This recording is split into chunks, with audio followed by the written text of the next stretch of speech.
Nobody worked anymore. Then something disappeared. If AI took your job tomorrow, would that be freedom? One city found out. 5 years later, something vanished. Nobody knew when. Nobody knew why.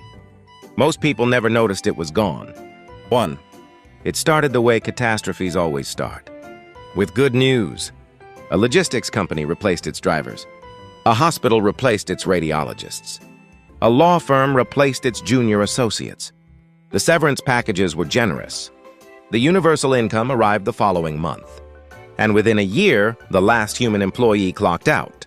Nobody threw a party. Nobody mourned. They were too busy enjoying the morning. 2. An engineer opened a routine report on a Thursday. He expected a technical error. Instead, he found something that made him close. His laptop and walk home without his coat. He didn't tell anyone for 3 weeks. When he finally did, his supervisor looked at the numbers for a long time. Then she said, "Run it again." He ran it again.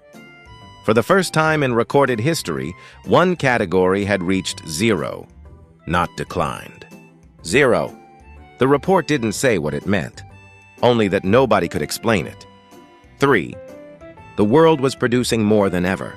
More music, more images, more text. More of everything that looked like the thing. The engineer pulled sample after sample. Each piece was beautiful. Each piece was correct. Each piece resembled the best of what had already existed. He started calling it the mirror problem in his notes. He didn't share that term with anyone. He wasn't sure it was the right word. He wasn't sure he wanted to be right. 4. There was a mechanic in a small city who felt it before she could name it.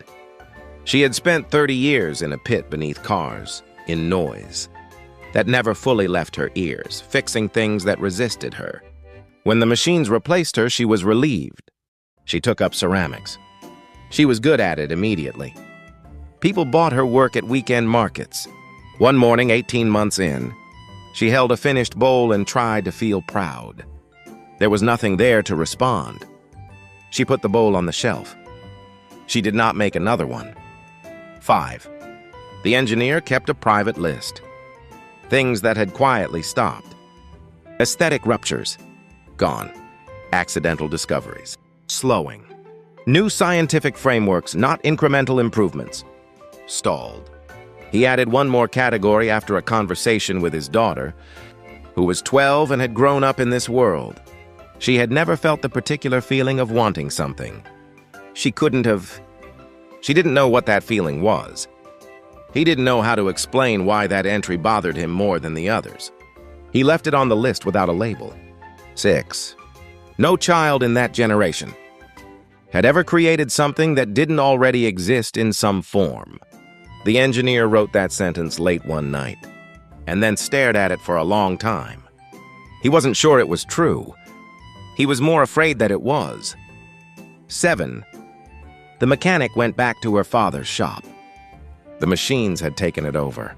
The hydraulic lifts moved on their own. She stood in the empty pit and looked up at the undercarriage of a car that didn't need her. She picked up a wrench, not to use it, just to hold it.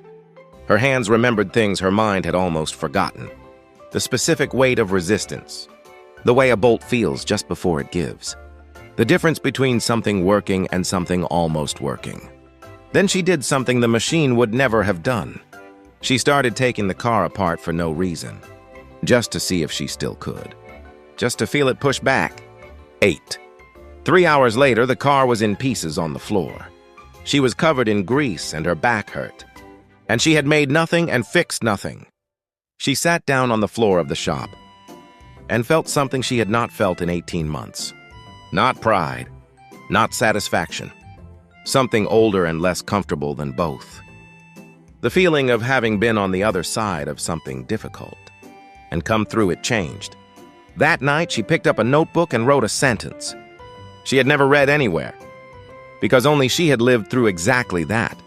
9. The engineer published his findings 4 years after that first report. He had stopped trying to explain what was missing. He described it instead. The report ended with one sentence. We removed the obstacle. Something else left with it. 10. The mechanic opened a new shop.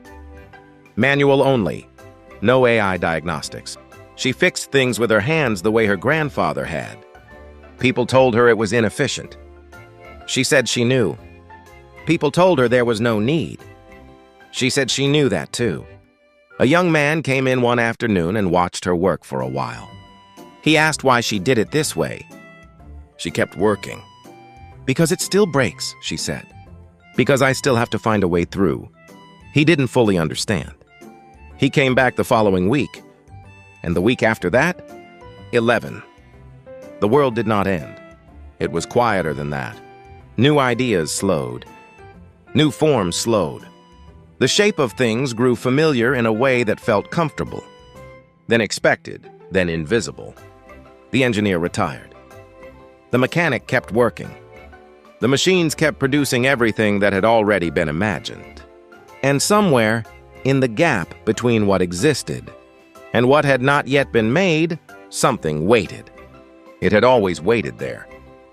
In the friction, in the resistance, in the specific feeling of a problem that had not yet been solved.